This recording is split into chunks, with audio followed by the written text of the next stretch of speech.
Our next hour, we're going to be talking about Web3 gaming. I know blockchain gaming here started too, but this is more on the consumer side of it, just the players. We're going to welcome Super Dope. Come to the front, please. Come. We're not really standing on the stage. I mean, we should be able to if you use not the point to click, the other one. You should be able to walk up here, I think. Oh, I'm frozen.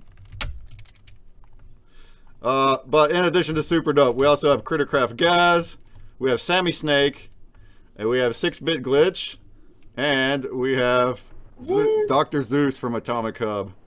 Welcome, everybody. This is our Web3 gaming panel. Super Dope is going to be our moderator. Super Dope has a Twitch channel of his own where he does gaming stuff, Web3 gaming. He loves Web3 gaming. He especially loves skill-based, action-based, like standard video games that use blockchain. I will let you take it over and introduce the other speakers and your different topics you want to cover. Awesome. Can you guys hear me okay? Is this working? Yep, sound great. Oh, fantastic. And you guys, Excellent. you can turn your cam on right in here, but it's not required. You can keep your pick if you want. It's fine. Okay, I'll try and pull that up. You guys see me okay? Yeah, there's the guy. Hey, what's going on, fam? Thanks so much for having me here. I really appreciate this. Thanks everyone for sticking around too and hanging out for this chat. I'm extremely honored to be joined by some brilliant people up here. We got 4 brilliant minds. We'll just let them introduce themselves before we get started, but we're going to be talking about NFT gaming, blockchain, Web3 gaming for the next hour. Hopefully it'll be a fun time. So let's just kick it around. Gaz, let's start with you. Introduce yourself in a few words. First of all, can everyone hear me? Yep. Yes. Okay, great. Yeah. So I've been a web game developer for about 15 years. Traditionally, I've just made like web games that spread around the internet and people play them, and they've been played loads of times. And now I'm doing experimental Web3 games using blockchain technology, underbacked blockchain. I think most of the people here already know a bit about Crittercraft and Grubfish World, that kind of stuff. People that watch my stream know all about Grubfish. That's right. Oh yeah, we love Crittercraft and Grubfish. So Zeus, you're next. Hey, thank you so much for having me. So I'm Zeus, and I am the community manager over at Atomic Hub. And I think part of the reason why I was invited on this panel was because I helped organize the last Atomic Hub Game Fest. And yeah, I'd like to talk about anything and all about it. I'm super happy to be here. Thanks for having me. No doubt. Honored to have you here. Sammy, you're up next. Hey everyone, I'm Sammy Snake. I'm the founder of Nova Rally, also a Twitch partner, streaming a lot of black stuff in the past. I also helped out Olive Land, an actual physical farm that we built using the power of NFTs. So I've recently been on holiday there. It is a lovely place. So yeah, the best thing I love about the NFTs is all the people that I've met.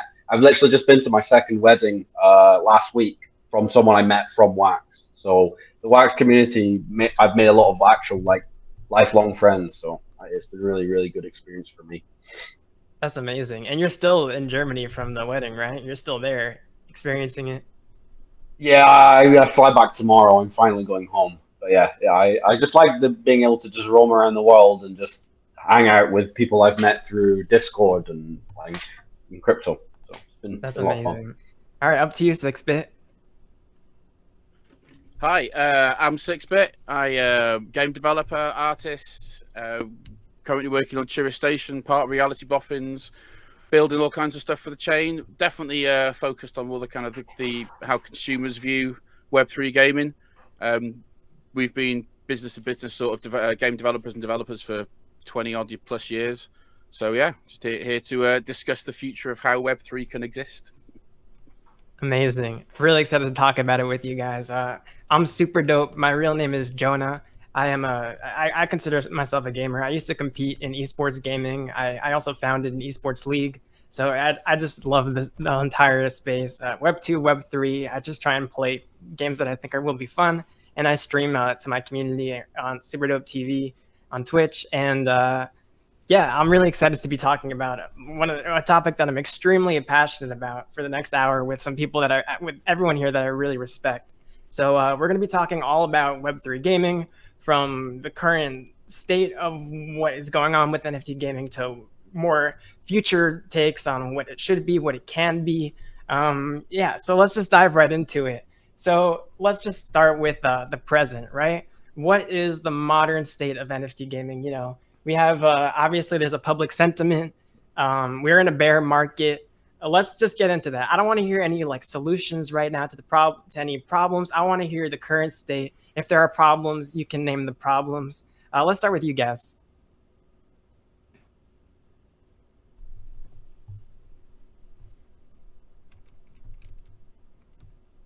You there, guys? We're not hearing you. I can't hear him either. Can you hear me now? Yeah. Oh yeah, you're coming through.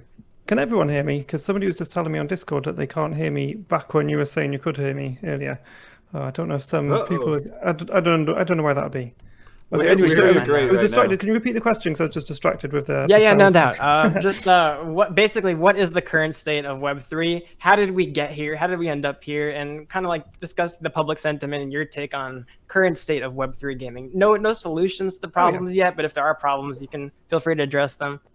Well, I think that Gaz has to reset. I gave him the role, so he should be able to be heard across every instance. So. Oh, should I leave and come back again and leave this question for somebody else for now?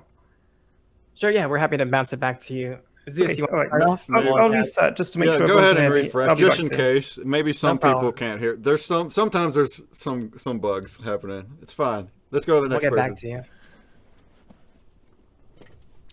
Okay, so I think then I could start with that while Gaz gets figured out. So where are we? How did we get here? What's happening? So that is actually a great question, and I think for most of us who have been here for a while, I think it's fair to say that times are kind of rough.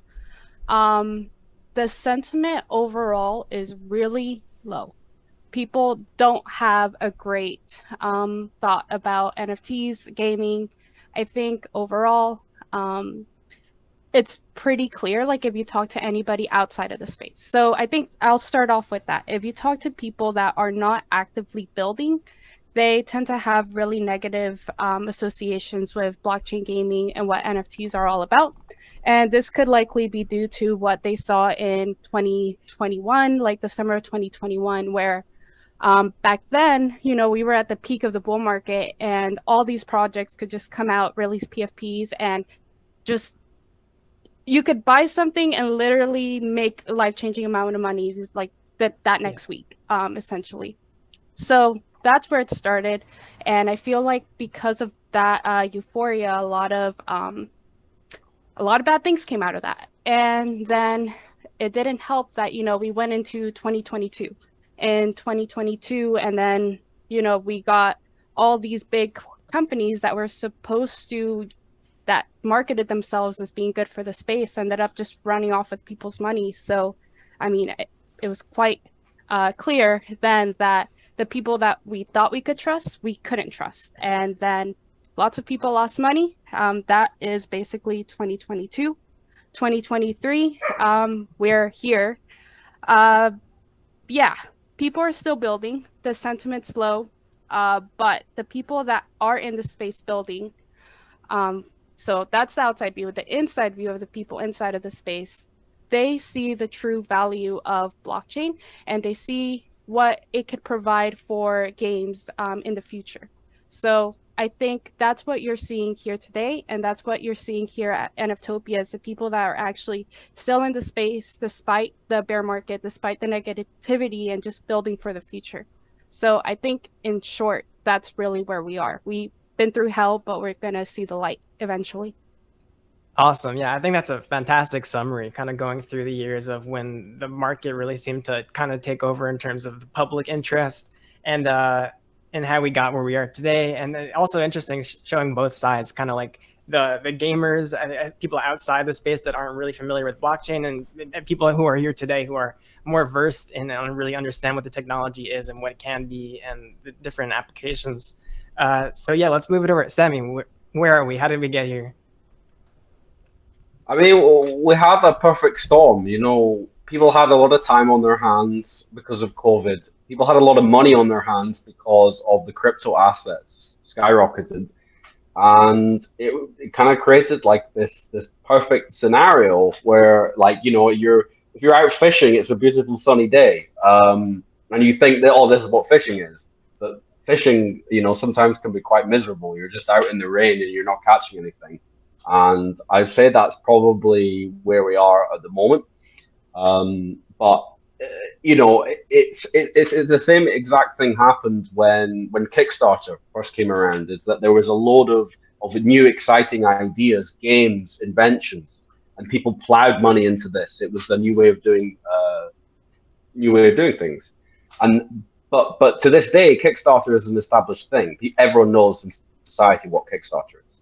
So I think that something similar will happen now, but we are just in this beginning phase where it was like when crowdfunding was first discovered, really, or first became mainstream. But now people have to figure out, you know, whether they enjoy fishing and no matter the weather, or whether they just like it when the sun's shining. Yeah, that's a good point too. All right, guys, we'll throw it back to you. Yeah, I liked both Zeus's and Sammy's answers. One big thing I think is going to change moving forward is when we did have that massive bull run, the focus is so much on pay to earn, and I think there's a big shift now towards, you know, playing for fun, like games always have been, because a lot of play to earn stuff has proved not to be sustainable, and I think that's it's burned a lot of people too. I mean, that's a big source of us losing more money, is we were expecting to make money from these games, but Right. if we shift more towards the assets having utility, which is fun, which is gameplay, I think that's going to be healthier for everything, and I think that's the way it's going. Totally, yeah, that's a good thing. Like the stigma around like play to earn, implying earnings from gaming, obviously created a stigma and kind of lost a lot of trust from gamers. What do you think, 6-Bit? I mean, you could dig into the ins and outs of the crypto aspects and kind of how we feel about it in the community, but you're talking about general worldwide. How do gamers generally, how do people feel about it? I mean, I could paraphrase one of the guys I train with at the dojo, talking about gaming. We're talking about games we play, talking about, you know, Xbox games we play, PlayStation games we play. Got onto the con. Oh, what do you do? Oh, I'm a game developer, and talking about some games. And then I mentioned the word NFT, and he laughed like I'd shit my pants. And I think, to be honest with you, that kind of sums up the general sentiment. Like, for all the reasons we can talk about how to solve it, but the sentiment is low because it's kind of a joke. Like the perception of crypto is a joke outside of the crypto space, and the perception of NFTs is a joke outside of it. As an artist, I regularly get people calling me who've had people trying to scam them out of their work to sell as NFTs. So the perception of NFTs is pretty toxic. So I think just generally it's low, and I'm trying very hard not to jump onto, oh, how could we do things about it? But so Yeah, we're gonna get to all of that. Summarize, right? public opinion pretty low, probably because of the kind of the crypto blockchain stigma. Just easy, really. Yeah, I agree with everything you guys said, and I mean, obviously, the public sentiment outside of people like you guys in this room, they hear NFT, it's just almost kind of become like a buzzword in the gaming space, particularly, and people are turned off of it. You guys obviously did a great job explaining why that is. I feel like, again, like public trust in the gaming space is low. And obviously it comes from, like you guys mentioned, a bunch of bad actors in the space, but also a lot of barriers of entry of a lot of people that have a lot of negative things to say about NFTs and gaming have never played a Web3 game or a game with blockchain integration. They're just going off what they've heard or what their friends have heard. So in order for them to actually experience this, right, we're going to get into the next portion now, accessibility, right? How do we get gamers to start checking out these games and figuring out what blockchain gaming really is and educating the masses? So let's start with you guys this time. What is needed really to kind of start shifting the sentiment and getting games in front of gamers? I mean, it feels like blockchain games right now and Web3 games are very much a like crypto thing. But blockchain can kind of sneak into mainstream games. It doesn't need to be like, you know, come and play this blockchain game, come and play this Web3 game. It could just be come and play this game. And I mean, this is the sentiment that I've kind of mentioned I might be stealing the 6-bit glitches answer here because this is something he's ranted to me about. But I think it rings true a lot that we don't need to be separating them. And yeah, like you're either into crypto games or you're not. Let's just be into games and get games in front of people that are good and fun, and people will play them. And hey, there's some blockchain stuff in here. Yeah, I think what you're saying is totally ringing true, especially now. If anyone here has seen like the game Only Up going around, it's just a game. It's a game where you're just kind of like climbing and platforming. It's very frustrating. But it is a game created by a crypto project. Like they have their NFT integration to the game. No one knows that. They're just playing it because it's a game. So yeah, it's just kind of about like having games in that NFT space and letting it. Yeah, I totally agree. So Zeus, what do you think would allow more gamers or allow those games, these Web3 games, to be more accessible to gamers? Yeah, I think just making the blockchain part of it seamless. I think a lot of people get hung up if they have to create a wallet, get a token, and then play the game. I think that is a huge barrier to entry for most regular people. And it'll actually turn them off towards the game as opposed to get them interested. It could look fantastic, but once you have to go out of your way to obtain something to play the game, like I think at that point, they don't even want to think about it anymore. So I think as the easier, the better is essentially where I think it needs to start heading. That's a great point. Yeah, right now, the way, I mean, Wax does it really, really well, but in general, Web3 gaming, just the onboarding in terms of the barrier to entry, like you mentioned, making a wallet, jumping through all these hoops, working with exchanges. These are things that your average normal, Minecraft player is not familiar with it. So 6-bit, what do you think? I mean, to expand on a little bit that's just been said, I think I'd sum it up as zero perceivable blockchain presence in the game. I mean, I love the fact that Only Up's got it's got some NFT blockchain stuff behind it. That's the first time I've heard about it. That's a great example. It is a ubiquitous game. It is played everywhere. And first and foremost, you had heard of Only Up, right? Yeah, I've heard of it. But you didn't know that it was a Web3 game, right? I did not know. I did not know. Yeah. And that is perfect because that is a zero perceivable blockchain, and I think that comes hand in hand with the onboarding. You make the onboarding easier by making it just like a game. Bring what we've learned from this space into games. Bring the NFT functionality in the games. Don't just label a game, this is a blockchain game, because that's going to be the fastest way to kill a game in the public eye. Totally agreed. Sammy, what do you think? Yeah, I mean, like, how many times did you say the following when you talk to your friends about what we were doing during Web3? Oh, I'm playing this game. You won't believe how much money I've made. I've tripled my investment. Oh, I made a fortune playing this game. That's how you talk to people about these games. You remove the financial incentive, and that that was the only reason that you were talking about that game. How many times did you actually say, "Oh, by the way, Sammy, I'm playing this game. It's so fucking fun. Like, it's so amazing." No one ever said that. Like, I don't believe anyone ever said that when talking about any of these games. So you need to dial it back down to being, well, you need to make a really unique, fun experience. It's not about creating an FPS. Oh, by the way, we've got blockchain.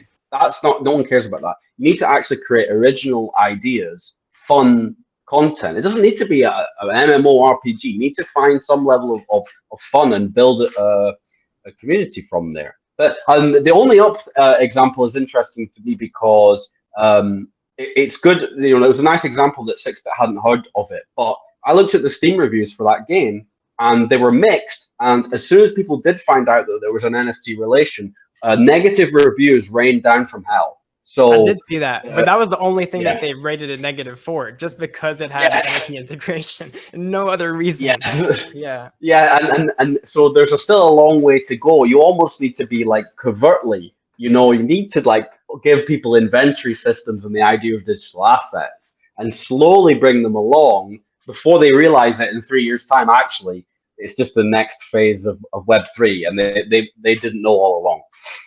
You guys are all making fantastic points. And that's true with any sense of monetization in video games. If you guys think back to when Fortnite first dropped, Fortnite originated the battle pass, and there was massive outrage. Like, what is this battle pass? Now we have to pay to unlock seasonal items. But the battle pass today is one of like the most beloved sources of monetization in video games, assuming they do it the right way. But the Fortnite battle pass is really like considered a consumer friendly form of monetization, where you only have to buy it one time and it can roll over forever. So all these new forms of monetization in video games, consumers, of course, gamers are going to be skeptical at first, and they should be, because there are other like loot boxes and all these other terrible forms of monetization in video games that are just not good for the consumers. So with NFTs, obviously there's going to be that hesitation. So yeah, I love what Zeus said also about getting all these barriers of entries down so that the gamer can just play the game. They don't have to go hop through any hoops. So what does that look like in terms of, this is a question for you, Zeus, because I know you're on the Atomic Hub team, in terms of like marketplaces, right? Their ownership in video games, people are going to want to sell their items. Will there be able to be integration within the video game itself to list an item, and can like Atomic Hub sync with that? Yeah, so I think that's going to be a matter of, I guess, really the assets and the NFT standard, really.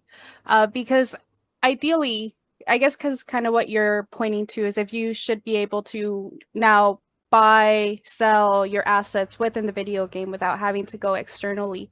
Right. I think that would be possible with some NFT standards. So like with the atomic assets, that could very much be possible just with like the shared liquidity pools and everything that is provided with the assets. But I think once you get away from that, it becomes a little harder to do. So I think games would actually have to really think about what sort of assets do they want their game objects to be, and what sort of blockchains can facilitate this to help them kind of visualize this idea. But then also, I think a really important point here is marketplaces really should make it easy to obtain assets. So like, if your crypto is hard to purchase because regulatory crackdowns are in place, maybe you should probably have multiple forms of payment available. And then also, one thing that I would like to start seeing more marketplaces do is, let's say you have the option to purchase with card, maybe they can help you, they could just create a wallet for you, so that you don't have to do that yourself, and then explain how then can you start getting into a more like ownership of your assets and start moving it to your own private storage and like cold storage and stuff like that. But I think just throwing a newbie into that is just way too much. Right, totally. And I think 6-Bit, you probably have something to add on that, because I think you're kind of trying to tackle that exact problem right now, right? I mean, yeah, it kind of segues in a little bit. I noticed you sent your question list. It actually does segue into your next question. So right. I don't know if you want to put the question. Let's go. First. Yeah, because I mean, we were talking about just making things simpler for the consumer, right? Less hoops to jump through. I think the lower the barriers of entry we have to gaming, the more gamers we'll have. That's just a pretty binary equation to me. So in terms of lowering the barriers, making easier payment options in terms of like crypto or fiat in a video game, what do you think of just allowing more interchangeability and consumer payment options? I mean, you started with me, and I think you probably know my short answer to this. And if you're talking, should you be buying your NFTs with fiat to make it easier for an accessibility thing? I mean, it's obviously yes. I mean, there are so many payment platforms. There's so many easy ways. It's so fast to spend money on any of your devices. I accidentally bought an app by pressing the wrong button while looking for another app because I had one app purchase on my phone. It's so easy to spend money, and these payment systems are in place. If you give people that kind of convenience, you can improve how fast people get on board to your system. You can improve how much people come into your games. The Steam and these other platforms exist for a reason. Like the mobile gaming is the biggest industry in the games industry for a reason, and it's a no-brainer.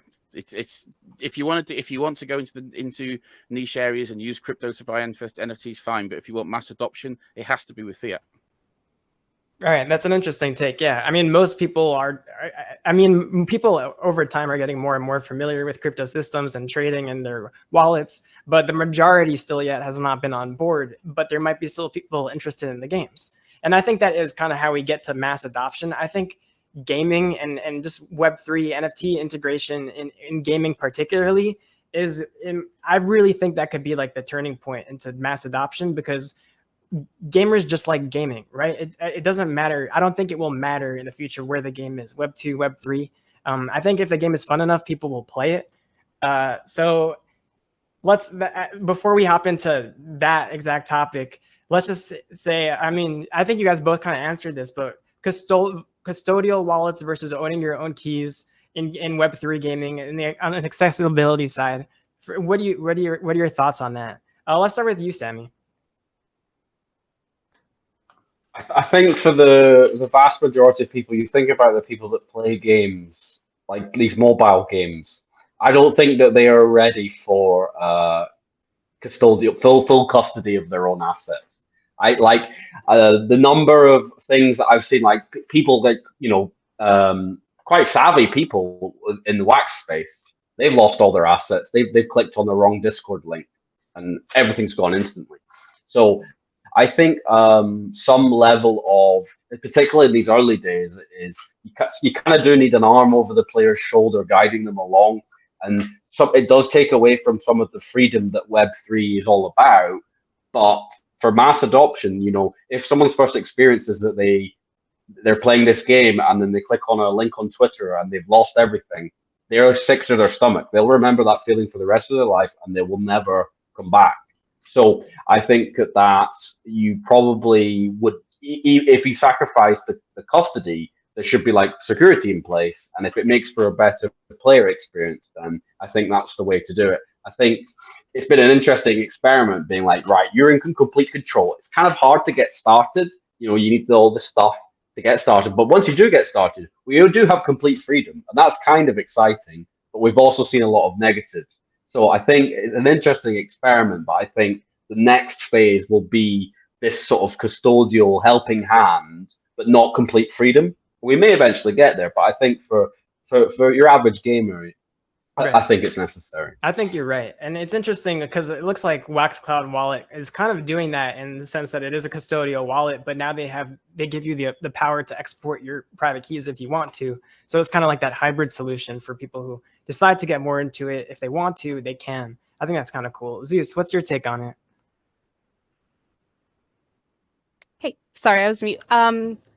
So I completely agree with what Sammy just said. I think there really needs to be, especially for the new users, they need to be able to create an account, have their assets in a location where they can access it with ease, and then maybe that's the point where you can maybe start introducing them to some of these broader concepts, some of these broader security considerations, and then also, showing them the bad things that happen, but with leaving them in a custodial wallet, such as an exchange goes down and now all of your assets are inaccessible to you. These are real fears that people should be mindful of.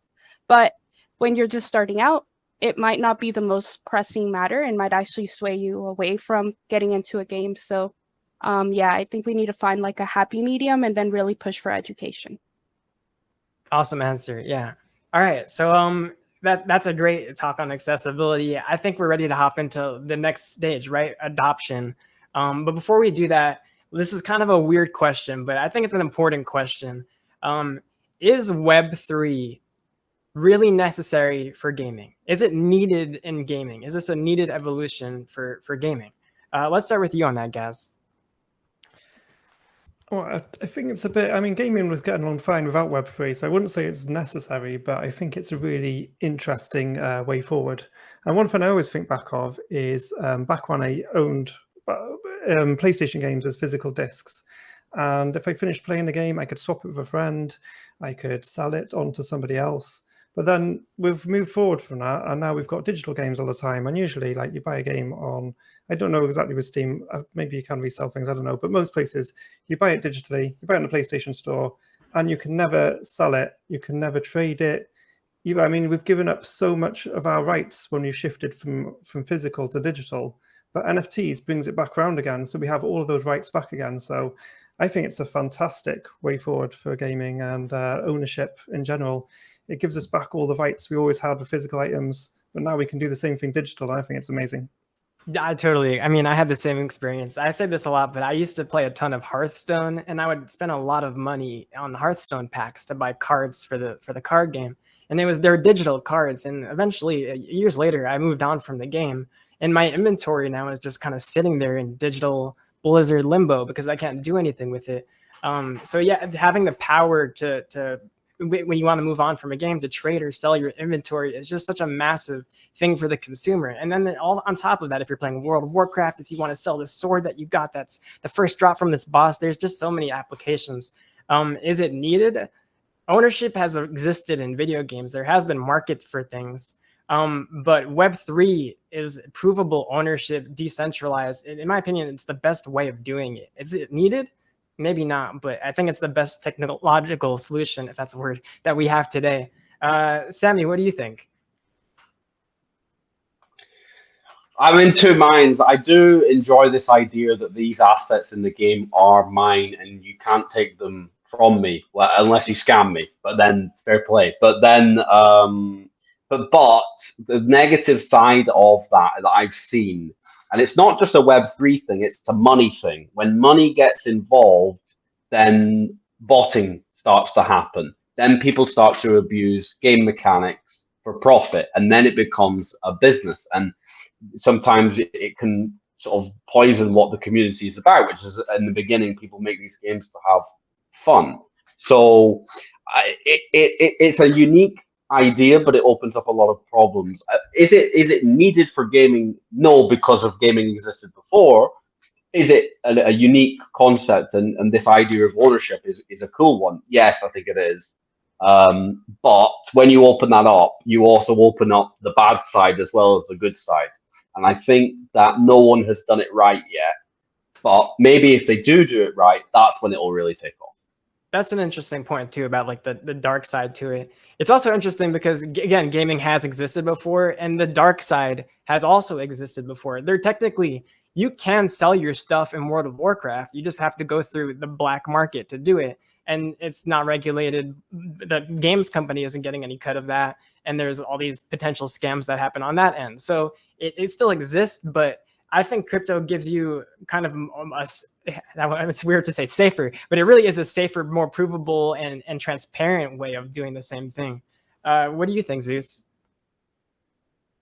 I think Gaz said it perfectly. I think it's not necessary. It is definitely something that brings you back that ownership of your digital assets, really, that we only had back when we had the physical discs, for example. I thought that was a fantastic example.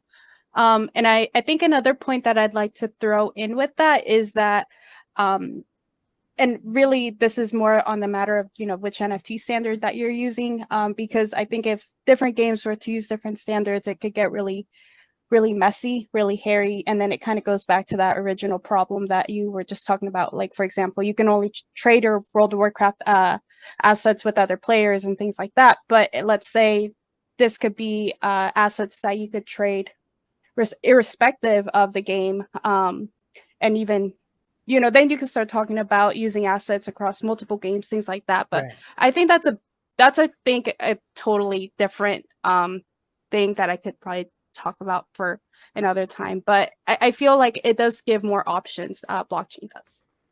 That's a great point that you brought up too, about interoperability, where you can actually take your asset from one game and use it for another game. That's like a real, like, revolutionary application of the technology. Let's 6-bit. What's your take?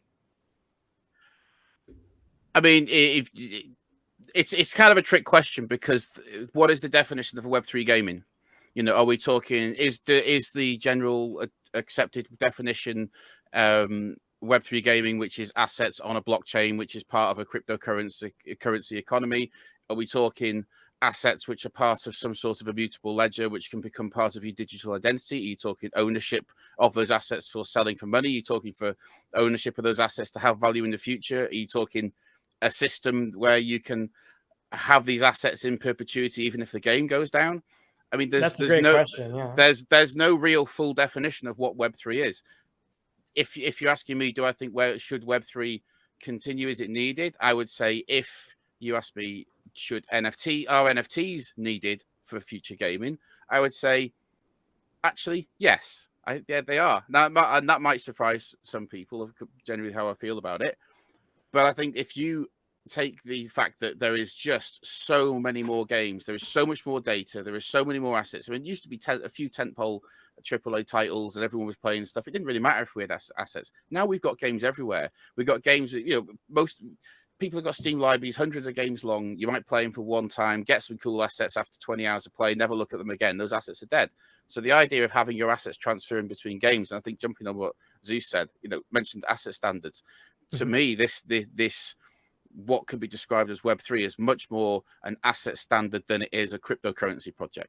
If you said, is Web3 needed? And Web3 is actually an immutable ledger, blockchain or otherwise, with an element of decentralization and assets you own, then I would say, yes, I think that's really critical to moving games forward, because games need something to push them forwards to develop. And, at the moment, we haven't got the best kind of NFT Web3-ish games. But if you're talking, do the games need Web3 from the point of view of a cryptocurrency point of view? No, not at all. It's just nothing. It's nothing. There's nothing. Gaming has nothing to do with cryptocurrency. Right, but that's a really interesting distinction too. It's more about actually owning your assets and the power over your inventory. And like when you spend your time and your skill to get this item, it becomes your item. And it's about that, and that's it's about player agency more than anything. That's a great player agency. All about that here. That's a great point. So everyone is mentioning it, and I completely agree. It's about the game. It's about the games being good enough to bring people on, and that's not going to take the right ROI. It's going to take the game actually being genuinely fun. Did any of you guys see like a tipping point where you were all saying that the next evolution for gaming ownership is good for the consumer, just to own their assets? I feel like people are, again, in CSGO, like you can see the sales. There's such a market for selling your in-game items, even cosmetic items. Is there going to be like a tipping point where you think the masses like just hop on board? What would it take, and is that even possible? Let's start with you, Zeus. I think it's possible. I think it's just a matter of making the blockchain side of it maybe seamless, and then I think it's also going to take a big title coming in that's just going to really pick up the big mass of users. So I think it's just a matter of time, and with all these big game studios really kind of secretly working on things, doing things in silence, I think we're going to see that in the coming years, really. Yeah, that's a good point. That's just going to take the right game to bring people over. Sammy, what do you think? I think the tipping point has already happened. I think the tipping point was the spill run. And now what you will see is it won't be immediate, but over a long period of 5 to 10 years, everything will be what we see as Web3. But I think that was the biggest positive indicator that people liked owning digital assets. That whole period that we talked about, the glory days, like that was one big, yes, we love this idea of digital assets. We love this idea of selling our assets. So it was the biggest thing of saying, actually, people want this. And I think, though, that people will be very careful because there's a negative identity around NFTs, but this idea of asset ownership over the next 5-10 years will just silently creep into everything, and there won't be a tipping point. That will be the default. Just like you talked about battle passes, Yeah. And now it's just commonplace. But I wouldn't say that there was the tipping point is when it first got onto the scene. And that's, I think, that's why I say the tipping point's already happened. That's a good point. It's like a splash in the pool, right? The big wave has to come, and then people settle in or wait for it to cool off, or whatever the phrase is. What do you think, Gaz? I agree with Sammy about the whole thing, about it happening slowly over time, over 5-10 years. But the bit I don't agree with is I don't think the tipping point has been reached yet. And I think what's going to happen is we're going to have all these projects and games which will pile up over time. And there's still going to be all these people leaving negative reviews just because of blockchain. But they'll get chipped away at over time, all these different ones, and we'll reach the tipping point by the mass of the whole of all these projects, slowly turning people over and convincing them around to it. And there'll be a few of them which might be mainstream ones, which might do a whole lot more good in that sense than other ones. But I think it will be all of them chipping away. All the good projects, all the good games that are made. All right, so yeah, we're not there yet. It's just going to take like all the games that have either been in development building or will be building to kind of just release, and that will be the tipping point, like the next wave. You're saying we saw the first wave, which was like the release, and then there's going to be the next wave of like the real games capitalizing on the technology. Yeah, exactly. Yeah. All right, sweet. Yeah, no, I could totally see that. That gets me hyped too. 6-bit, what's your take? Yeah, I mean, it's echoing what they've said. I think I agree tipping point hasn't been reached yet, but it's kind of it's like when the .com bubble came. You know, there were the websites and the internet had been around for a long time. It was a bit of a niche thing. There was lots of people doing tons of work, building bit by bit by bit by bit by bit, but still people didn't care. And then it just took a few big players to just bridge that last gap and stick some momentum into it and push it forward. And I think it's the same thing here. The bull market gave it the start. You know, it made people invest in the tech. It made people push it forward. And then people like ourselves and people like many people in this room are responsible for building those bits, every bit, being passionate about the technology, being passionate about the projects, investing in games. That's all part of this building towards it. But that last little gap, much to our distress and all our wasted effort, is probably going to be bridged by something like Nintendo allowing you to trade your Pokemon Go cards between you, and there being adoption on things like the Switch 2. You know, that's a perfect segue to what we're about to talk about. I'll start with you on this one because I'm wondering, as we start seeing more people developing and we start that domino effect towards if we can get to another tipping point, who do you think will be leading that charge? Do you think it'll be indie studios that are kind of starting now and developing on the technology with their communities and growing these games? Or do you think it's going to be like the big hitter AAA studios that come in with like a massive cannonball and shake things up? In indie studios, mobile games, and casual handhelds. I think Steam's got a good chance now. They've got a handheld on the market, and Nintendo, they do weird stuff. So I tip them as being the ones to really push it over the edge. They make some odd decisions, and they could do it. They've got the names, they've got the franchises, and I think that level of casual gaming could do it. Gaz, what do you think? Will it be the AAA or the indie developers that are leading the charge? I think, I mean, it depends how you define leading the charge, but I think it's the indie developers who are going to lead the charge because we're small and agile and we can afford to be experimental and weird and we can try things out. And then the AAA guys can come in and say, hey, what they did worked there. We're going to do that, but on a bigger scale. So I think, by that logic, I think the indie developers are the ones going to lead. They're going to go out ahead so the big guys can come in and retread their steps. Yeah, I totally agree. And Rob is agreeing in the chat too, saying it'll be the indies that are gonna, because the more agile, they can adopt the tech faster. And then, yeah, I'm sure the AAA companies are looking at all these projects. They're checking out Crittercraft and they're like, all right, I like what Gaz is doing. I'm taking notes. Sammy, what do you think? I think it will be indie. I just try to draw parallels with events that have happened in gaming so far. So this idea of early access was laughed at. Like, if you just said, 10, 15 years ago, we're going to pay you for an unfinished game, people would be like, you're a moron. And then Minecraft happened. And it was like, I saw a YouTube video, and there was a link to some dodgy website where I'm downloading a Java file. But the game was so good that they changed it. And then now Steam has an early access section. So I think, I like to draw parallels with what's happened in the past. And this idea of early access was laughed at before. And then Minecraft came along, boom, there you go. This is the new way of doing things. And now everyone, and a big company comes and buys that. And I think exactly the same will happen. An indie game will get it right. And then a big player will come along and just buy them out. And then it'll be in every game. Yeah, I see Ruben also just threw a great question in the chat. And I would agree with that also. he said, do you think that AAA companies will adhere to the decentralized aspect of Web3 gaming when they do, if inevitably they do enter the space? And I would say probably not. I think maybe in terms of like ownership and asset ownership, but in terms of like the game itself being decentralized, I doubt they would give that up. Not so soon, at least. There'd have to take like a massive like want from the community for that to be a thing. So yeah, what about you, Zeus? Oh wait, did I ask you, Zeus, already? I don't think I asked you this yet.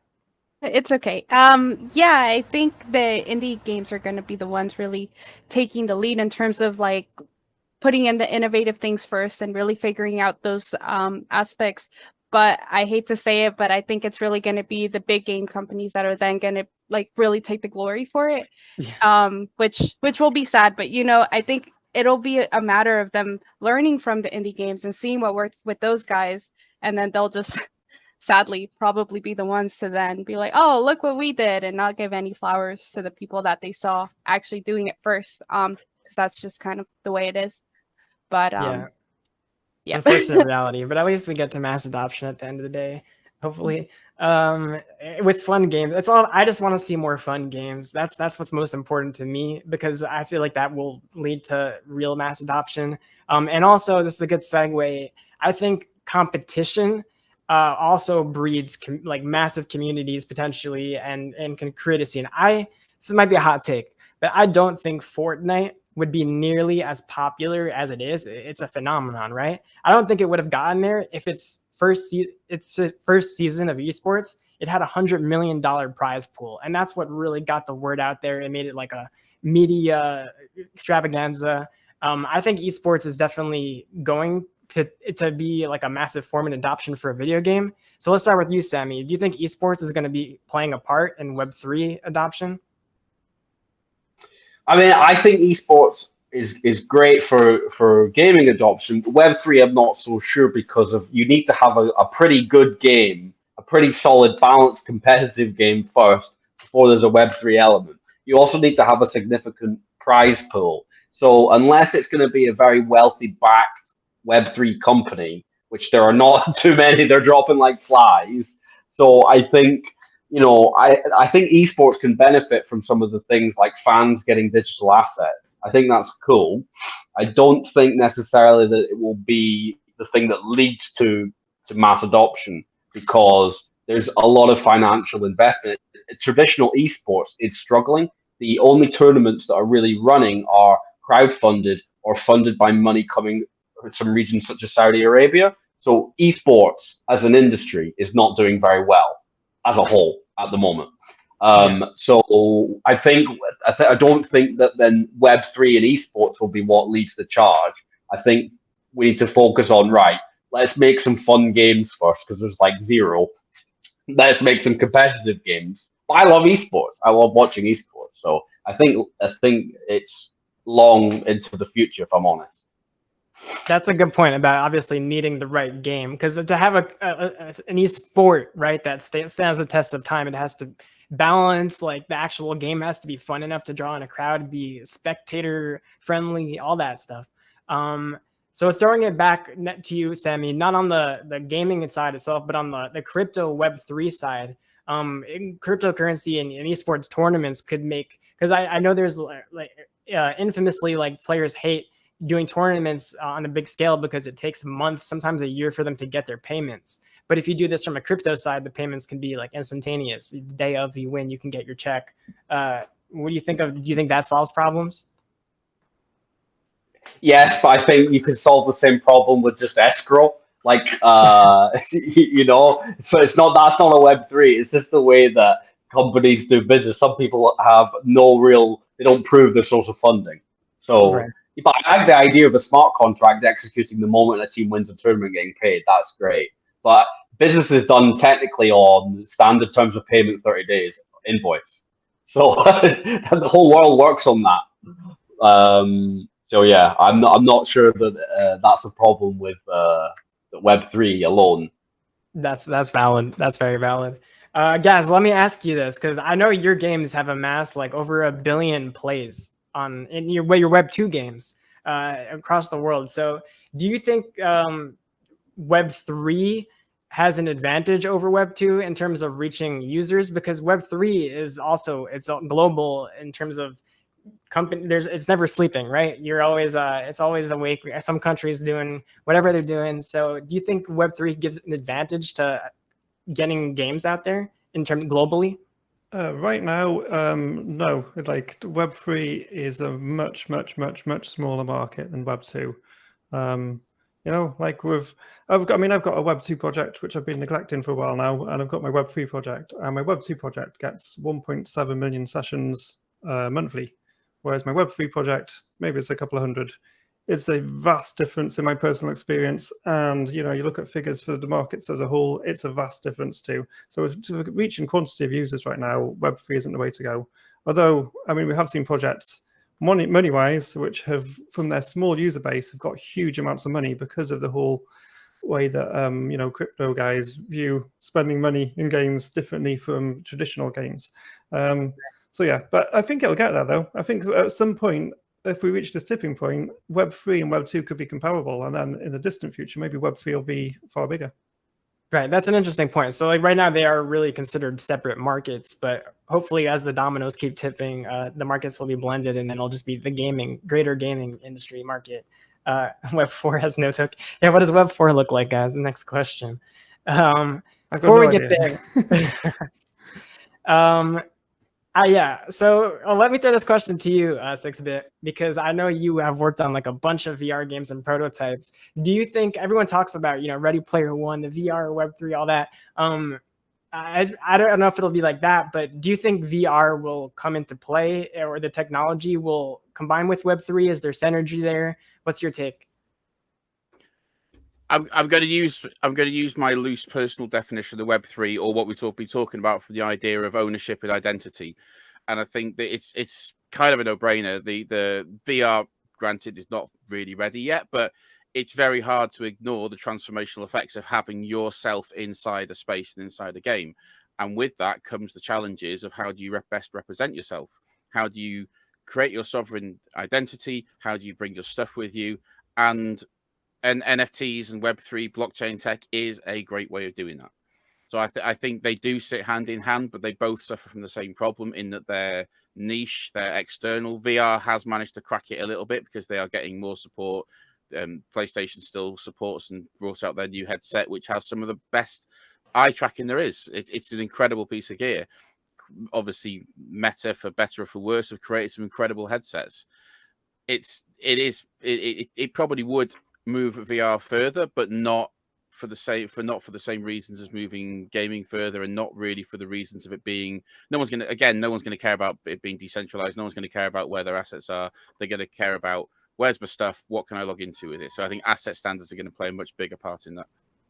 That's an interesting point. So do you think we will get to a place, or do you think people want to create that Ready Player One kind of metaverse where you're in a digital world with different gaming interchangeable assets? Do you think that will be built? You mean, do people want to escape a world that's literally on fire at the moment? Every day. Yeah, I would sign up for that. Yeah, obviously it's going to take a lot of building, and I could see it happening. I think it's going to have to be done really well. It's going to be hard to update everything and consolidate everything. There's going to take a lot of collaboration, but I think if there's a will, there's a way. All right, let's keep going. So this is another question. Let me give this question over to Zeus, because I know Zeus particularly has been making a big effort on this front. But do you think, and you're not even a chain, but in terms of people developing Web3 games on different blockchains, do you think the chain itself has any responsibility, or do you think they should be assisting the builders of the chain, the game developers? I say this because I know Atomic Hub has just done Atomic Game Fest, and you're just a marketplace, and you're already promoting these games, and you play Avalon and Warsick and Crittercraft. So what do you think? Yeah, so not sure. Can you hear me? Okay, yes. Yeah, sorry, my mic was weird for a sec. So I think there does have to be some degree of support for the games, I think.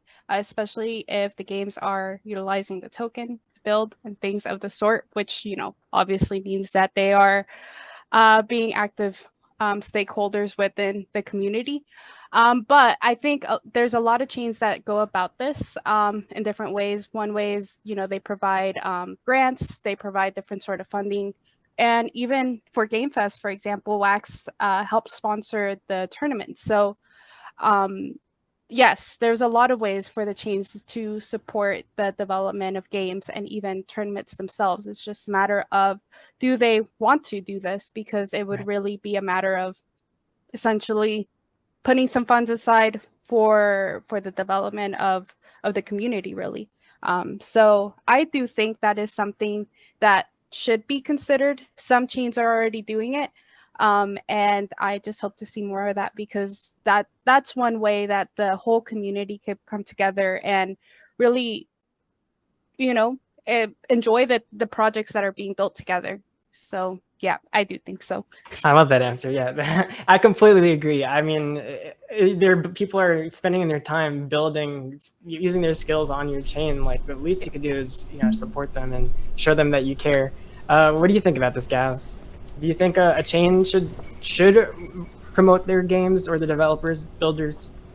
Yeah, I wish they would. I mean, it's if I was in charge of a chain, that's what I'd be doing, because I think you get a load of great games on your chain, then, you know, that's going to get people using it. It's going to make it active, and that's going to grow the whole economy of it. Yeah, I think that people should do that. But I don't run a chain, so I don't have the expertise. I don't know, you know, where they're coming from and what they're trying to achieve. I think the tricky bit would be giving it to the right projects. And I think there's a tendency that when chains do support projects, they go in for the, you know, they put in a huge amount of money into really big ones, and I think this huge one's going to bring in people. Whereas I think that it should be different than that. I think when they do support projects, they should support lots of small experimental ideas to try and, you know, hit on the new thing, hit on the new idea. But yeah, I think they should do it, but it's up to them what they do. Speaking of new ideas, let me throw this back to you. We are low on time, so we'll just do a couple more questions. But what kind of games do you think are missing from Web3? What kind of like gaps are there in the space that really should be more supported or looked into, or people should be looking to build? Completely original new stuff which doesn't exist already, like stuff which is experimental and catering to what Web3 is, because I think what's happening a lot is people are taking Web2 games and they're trying to make a clone of it, but it's Web3, so it's like it's a worse version, but come and play this because it's Web3 and it's got these assets which you really own. But instead, we should be innovating and making completely new experiences which use Web3 to the most. Rob says in the chat, anything that's not a clicker. Yeah, let the clickers die. No more. We need more real fun games.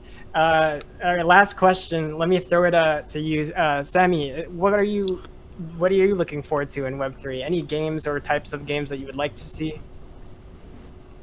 I would just like to see a fun game that I play every day.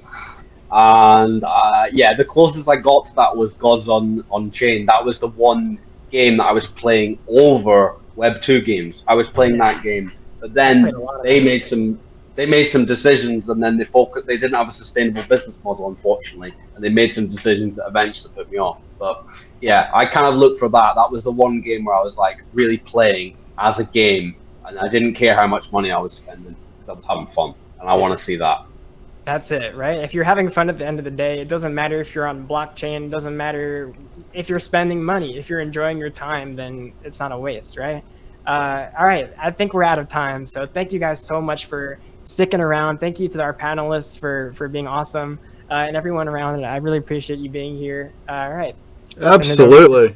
Yeah, this was fantastic. Thank you for this talk in the past hour. That was great. A lot of good insights, and also I saw a lot of good takes in there in the chat, in the inverse chat. Totally. So thanks to everybody that contributed there too. Even if it wasn't like called out on voice, like we're all reading it, and I thought there was good stuff in there too. So there you go. This is the end of the main stage speaker panels. I think this went great. This was awesome. I'm glad that it wasn't just like more AMAs, which is the rest of the weekend. I'm glad we had like a little topic. This was fantastic. Thank you everybody for tuning in and coming here and hanging out at the main stage. The weekend is not over, clearly. We still got a halfway to go here. And our next spot is going to be at Hive Hall. Hive Blockchain is a large sponsor of ours, and they got an AMA event right now. So I'm going to teleport over there. Anybody's welcome to follow me. After that hour, it's going to be a social block. I mean, right now, too, anybody can go anywhere now as well. But it'll be an official social block to go everywhere, like last night, which I think was fun. And then we'll reconvene at the party room for another NFTOPIA's Got Talent session. That'll be at 9 p.m. Eastern. That's 4 hours from now. So I'm going to head over there. Anybody can follow. Thank you very much for the speaker panels and for listening in. It was awesome. Thank you so much, guys. Applause Thanks. all around. GG's.